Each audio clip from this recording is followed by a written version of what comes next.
Hey guys, this is a search and destroy match on Invasion, and I'm going to be sniping.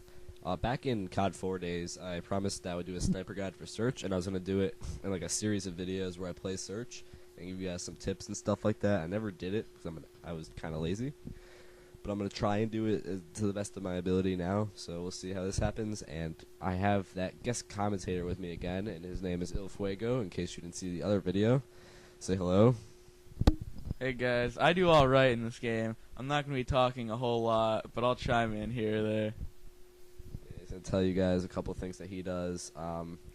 This is, let me give you guys a quick heads up. Snipers and search and destroy, if you do it right, like if you do well, you're either going to have big games or small games. You should always have a good kill death, but you might have like a game where you get like 3 kills, and then a game where you get like 10 kills with 1 death.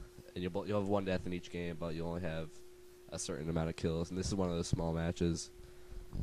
Yeah, here is a game where it's more for the people with a normal gun, and we usually get most of the kill, and then he'll just help us out when he can.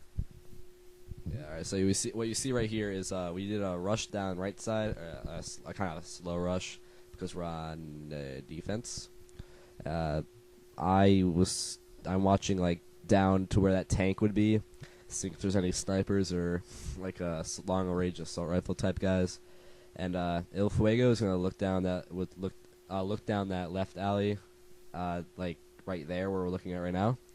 And this other guy, Dimitri, he was gonna take that right building, and he kind of got his ass kicked. So Fuego took him out. And now I'm just backing up into more of a defensive stance now that we got that push done, and I'm going to let the rest of the guys just basically clean up because I don't have a good position on the map and we don't know where anyone is. I'm not going to risk my life because I'm not useful out there. And you always, if you look in the corner, my name will be popping up constantly because I'm always calling out where people are, or I'm seeing where my team is, and then from there I just go and help them out when I can. Yeah, I would like to say like part of the reason we do well is because me and Fuego have this good communication that goes back and forth. A lot of the other kids on our team, we play with them a lot, but they don't really talk about the game that much. So, they're not really that big of a help sometimes. And here you see this rush down left alley again, and you'll see what I'm talking about with the Dimitri on right building, Alex kind of looking. Or Fuego kind of looking down that left alley, and me just kind of giving some long range support, seeing if I can call out anybody. And there's Fuego down that left alley. I'm covering him because I think there might be someone in that building. But then Dimitri's got this building secure, so I'm gonna see. I see that was a sniper shot. I'm gonna look over to the sandbag building, miss that shot. It's bullcrap, and pick him off right out of the air. Beautiful shot. And that I was calling for help, so he ran over there and just popped him. And I just kept going. That's why I have 0 deaths through 2 rounds. Yeah, it's like all about like positioning yourself with your teammates based on where your team is and also where the enemies are based off the callouts. And it's very important that you know how to call out different parts of the map.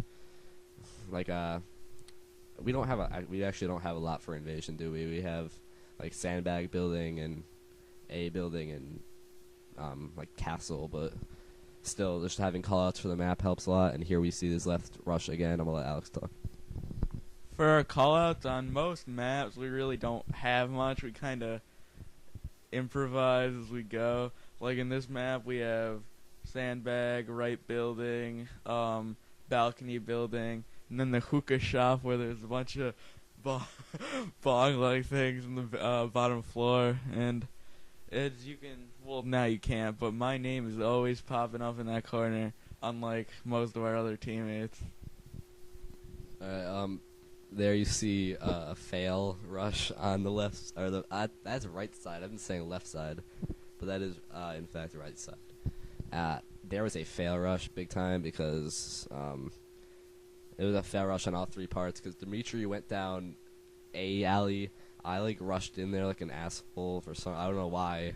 I think I was just getting bored and I didn't have any kills. Or maybe I had 1 kill at that point, so I just rushed down there. But then And Fuego too. He kind of messed up. He went and camped more than looking down the alley, but there was no one down there anyway. It didn't really matter. But yeah, that's why if you have a good plan, you need to actually carry the plan out entirely instead of like giving it a half-ass job. I'm here. I'm really just watching Fuego.